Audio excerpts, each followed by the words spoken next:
नमस्कार दोस्तों, कैसे हैं आप सभी। उम्मीद करते हैं कि आप सभी ठीक होंगे और पल पल की अपडेट अपने चैनल के माध्यम से हम आप तक पहुंचाते हैं। आपको धन्यवाद अनुकूल जी, आपके चैनल के माध्यम से उन सारे परीक्षार्थियों को जिसने सेकेंड फेज की बहाली में उत्तीर्ण हुए हैं, सभी को ढेरों बधाई के माननीय मुख्यमंत्री जी के दिशा निर्देश पर कि बिहार में बड़े पैमाने पर शिक्षकों की बहाली करनी है और आप शिक्षक बन के इस राज्य की सेवा करेंगे। लेकिन बात फिर वहीं पर आ गई है। कहने का मतलब है कि प्रथम फेज की बहाली से जो चीजें आगे निकली कि हम लोग ये मान के चले थे कि नियोजित वाले को राजकर्मी का दर्जा दिया जाएगा, लेकिन फिर भी आज भी मामला लटका हुआ है। फिर आप परीक्षा में बैठाएं और फिर आप कहेंगे पहले 28,800 पास किए, तो फिर आज कहेंगे 1,20,000 में फिर वो 30,000 40,000 वो भी पास कर गए। तो फिर आप ही बताइए ना भाई, ये जो सरकार का दावा है कि हम नए लोगों को नौकरी देंगे, रोजगार की बात हो रही है, निश्चित रूप से नए लोग आएंगे, लेकिन वो सीधे सीधे कहा जाए तो नियोजित वाले, हम ये नहीं कह रहे कि नियोजित वाले को नहीं बैठना चाहिए, क्योंकि आपके ढुलमुल रवैया जो है, नीति है, उसी का ये प्रभाव है कि वो बैठ भी रहे हैं परीक्षा में, पास भी कर रहे हैं, दूसरे तरफ फिर से बाजी मारे हैं नियोजित शिक्षक। हाँ, निश्चित रूप से कि आने वाले समय में जो चीजें आपके संदर्भ में है कि हम राजकर्मी का दर्जा भी देंगे, उसके लिए अलग से नियमावली भी बना के रखे हैं और फिर मामले को लटकाए। आप देखिएगा जितने भी शिक्षक संघ के नेता है, चाहे वो कम्युनिस्ट पार्टी के हो चाहे जेडीयू के भी हो, वो सबके मन में एक सवाल है कि आखिर बिहार सरकार क्यों, अगर बहाली हो रही है, जो सरकार में बैठे हैं उनके दिमाग में भी है कि आखिर कब नीतीश कुमार राजकर्मी का दर्जा देंगे। हाँ, जो बैठे हैं साथ में उनको भी, उनके दिमाग में भी है, उनके दिमाग में भी है। और जो लोग ये सोच रहे हैं कि हम परीक्षा में बैठ के पास कर जाएंगे, तो कहने का मतलब कि राज्य सरकार तो यही ना कर रही है कि हम 1,20,000 को नौकरी देंगे, लेकिन नियोजित वाले को बैठाएंगे। और रही बात, जब नियोजित वाले बैठेंगे तो उनको नौकरी मिलेगी, ऑब्वियस बात है को पास करेंगे परीक्षा। लेकिन इतना जरूर है कि नए लोगों को रोजगार के जो अवसर है वो निश्चित रूप से कम हुए हैं। नए लोगों को नौकरी नहीं मिली है, ज्यादातर नियोजित वाले और जो डोमिसाइल नीति खत्म होने के बाद दूसरे प्रदेश के लोग, तो इसका भी पहले का आंकड़ा कहा जाए तो मात्र 14% दूसरे राज्य के लोग आए। तो आज भी वही मामला है। और सेकेंड फेज की बहाली में कई ऐसे मामले हैं, कट ऑफ को लेकर जो हाय तवा मचा है। निश्चित रूप से कट ऑफ आज ठंडा के दिन में कट ऑफ आसमान को छू गया, यानी पसीना गर्मी जो जिसको बोलते हैं ना, छुड़ा दिया पसीना। अरे भाई, पहले हम देखते कि 45-42 पर लोग पास कर जाते थे और आज हर एक कैटेगरी कट ऑफ जो है 75 के ऊपर चला गया। पेपर वैसा सेट किया गया होगा इसलिए। नहीं, कई मामले हैं पेपर सेट। देखिए, हम ये नहीं कह रहे कि कट ऑफ ऊपर जाना है नीचे जाना, सीधे सीधे कहा जाए तो रिजर्वेशन जो है, आरक्षण का लाभ कई मामलों में 50% आरक्षण महिलाओं को दिया गया, सिर्फ बिहार के महिलाओं को नहीं, ओपन कर दिया गया। इसी क्या कि दूसरे प्रदेश के महिलाएं भी आई, उसका लाभ मिला। कट ऑफ हाई होने के दूसरे कारण ये भी है, जहां तक मैं समझता हूं, कि जो भाषा का पेपर था उसमें आपने 0 कर दिया। जो इतना रगड़ के पढ़े कि हिंदी हिंदी हिंदी हिंदी, हाँ, मार्क्स लाएंगे, टीचर बनेंगे, और 0 कर दिया। 0 कर दिया गया। तो यही बात तो पहले फेज की बहाली में, अगर आपने उनका समय क्यों बर्बाद किया।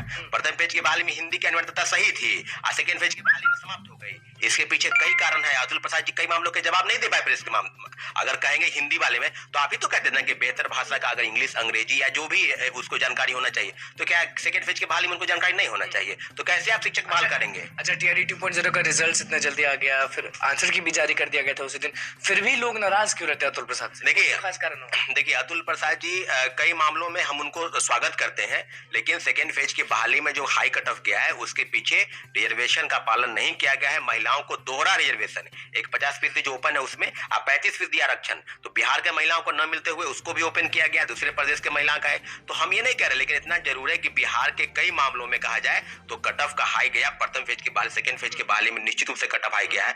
तो आप परीक्षार्थी कहेंगे ही, और परीक्षार्थी जाएंगे भी बीपीएससी ऑफिस, कई हजारों लोग गए हैं। ऐसा नहीं है कि वो आपसे डर रहे हैं और आप कह रहे हैं कि 144 है, आपने कहा था कि नहीं जा सकता। नहीं, हमने कहा था कि कोई जा नहीं सकता, इसका ये मतलब थोड़ी है कि कोई जाएगा ही। हम तो कहे थे कि जाएंगे ही, लेकिन आप धारा 44 भी कोई रोक ले, जाएंगे लोग। हाँ, जाएंगे और जाते हैं। कई लोग बात करते हैं और जाते हैं, उनकी समस्या है तो कहाँ जाएगा? बीपीएससी से गलती अगर हुई है या शिक्षा विभाग से, तो लोग जाएगा कहाँ? लेकिन इतना जरूर है कि कट ऑफ को लेकर जो मामले हैं, उस मामले में निश्चित रूप से बीपीएससी को सोचना चाहिए। और कई जगह का रिजल्ट अभी नहीं आया है, 11-12 का कई विषयों का रिजल्ट नहीं आया है, 1 to 5 का पीआरटी का रिजल्ट नहीं आया। तो इन मामलों में थोड़ा सा उनको दिखाना चाहिए कि नहीं, अगर आप निकाले हैं बहाली तो ज्यादा से ज्यादा लोगों को मौका मिलना चाहिए। आप कट ऑफ इतना हाई कर दिए, फिर सप्लीमेंट्री रिजल्ट की बात करेंगे तो फिर उस पर आप हाई तौबा मचाएंगे कि नहीं वो वेटिंग लिस्ट का प्रावधान है, तो ड्रॉप आउट हो गया तो सीटेड फेल वाले को हम पास कराएंगे। आज तो आंदोलन भी है।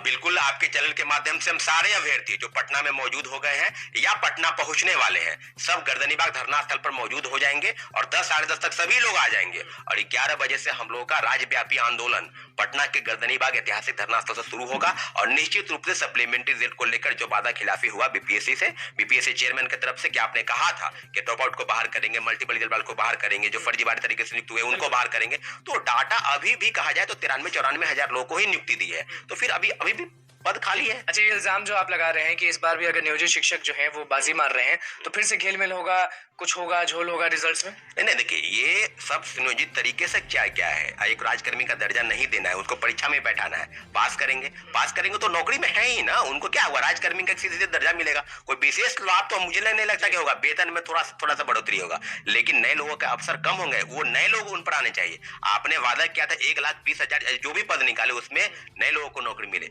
नियोजित वाले को भी बैठा रहे हैं, डोमिसाइल नीति समाप्त हो गई, अभी भी क्लियर मामला नहीं चल रहा है कि क्या होगा, लेकिन इतना जरूर है कि बहाली में जो प्रक्रिया अपनाई जा रही है बीपीएससी की तरफ से, उस बहाली में थोड़े से परिवर्तन आपको करने की जरूरत थी, लेकिन कटऑफ इतना हाई चला गया, अब कटऑफ को लेकर भी काफी हाई तमाम मचा हुआ है। पिछली बार का हंगामा आपको याद है कि नहीं, कि जब बात डीवी की आती है तो सारे लोग माथा पीटते हैं, सोचने लगते हैं कि क्या होगा, और पिछली बार डीवी अतुल प्रसाद कर रहे थे और इस बार डीवी है के पाठक है। हाँ, तो ये इस बात के लिए भी लड़ाई झगड़ा दोनों अधिकारी में हुआ था, कभी के पाठक बोलते थे कि डीवी हम कराएंगे, अतुल प्रसाद जी बोलेंगे हम कराएंगे, लेकिन ठीक से हो पाएगा ना के पाठक जी से डीवी?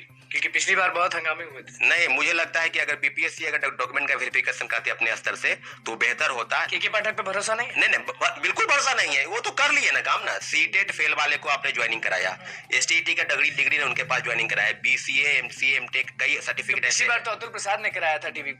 नहीं, डॉक्यूमेंट का वेरिफिकेशन उन्होंने नहीं कराया था, सिर्फ डॉक्यूमेंट को अपलोड कराया था। जो वाटर मार्क है जिसका डॉक्यूमेंट का वेरिफिकेशन करना है वो जिला स्तर पर हुआ है, वो शिक्षा विभाग का काम था।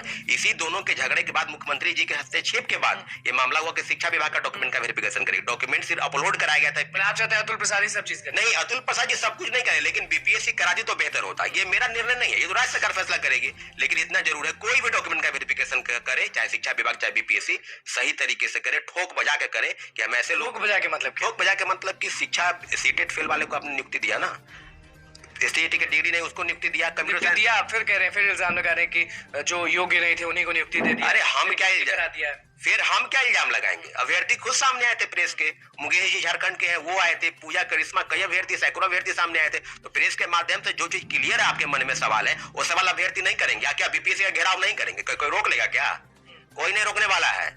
आंदोलन होगा, बीपीएससी गेट के पास होगा। आपने अगर गलत किया है, कट ऑफ को लेकर कोई मामले अगर आप क्लियर नहीं कर पा रहे हैं और आपने भाषा के पेपर के जो थे उसको समाप्त करके जीरो कर दी गई है, तो फिर क्या शिक्षक बहाली के नाम पर? कोई लोग का हिंदी अंग्रेजी का ज्ञान नहीं है, फेल कर जाता है, तो फिर आपको शिक्षक बनाएंगे? कट ऑफ को लेकर कई चीजें हैं, और वो जो बोलते हैं ना कि कई मामलों में हम जवाब नहीं दे पाएंगे, तो ये आप सीधे जानिए कि बीपीएससी चेयरमैन सर उनको लगता होगा कि हम जो बोल रहे हैं वही सत्य है, वही सर विदित है। इतना जान लीजिए कि सप्लीमेंट्री रिजल्ट पर आपने वादा खिलाफी किया, आपने छात्रों के साथ छल और प्रपंच रचा, उसी के लिए आज राज्यव्यापी आंदोलन की शुरुआत होगी और ये चक्का जाम भी होगा आज से लेकर अब आंदोलन। पुतला दहन भी कह रहे हैं, कुछ लोग कुछ ना कुछ कह रहे हैं। हाँ बिल्कुल होगा, क्यों नहीं होगा? पुतला दहन होगा, शिक्षा मंत्री का घेराव करने की बात अगर कर रहे हैं अभ्यर्थी तो वो होगा। अब देखिए क्या होगा, किसका घेराव होगा, यही सबके दिमाग में। हाँ, किस का घेराव होगा, लेकिन इस शिक्षक बहाली की प्रक्रिया में जितने विभाग और जो शामिल है, सरकार के अंग कह सकते हैं, उनका आज पुतला दहन घेराव होगा और आज से शुरुआत है, ये शुरुआत है, अंत नहीं है, अब से शुरुआत होगा। आप समझ 25 तारीख है डीवी की बात। तो दोस्तों इस वीडियो में फिलहाल इतना ही। आगे की अपडेट के लिए चैनल के माध्यम से जुड़े रहिए। धन्यवाद।